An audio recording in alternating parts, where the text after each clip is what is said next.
15.5 বছর ঘরে থাকি নাই, আর শেষ 15 দিন যেই ঘরে ছিলাম, আমি বারবার বলতাম, ভাই আমারে ধরতে আসলে কিন্তু আমারে যা মারবে তার চেয়ে আপনারে বেশি মারবে। বুঝেন কিন্তু, বুঝেন কিন্তু। আমি জানি না পাশ থেকে ভাবি কিভাবে শুনছে। ভাই জবাব দেওয়ার আগে ভাবি তার পাশ থেকে, জানালার পাশ থেকে, দরজার পাশ থেকে বলছে, ভাই আপনার ভাই কি করবে জানি না, যদি আমার ঘরে কেউ অন্যায় ভাবে প্রবেশ করতে চায়, আমার এমনি 2টা দাঁড়, একটা বডি আছে।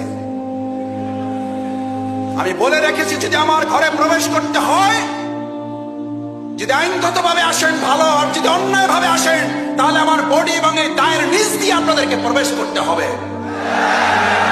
এইরকম মা, খালা, বাবা, চাচা, দাদা, নানি যে ভালো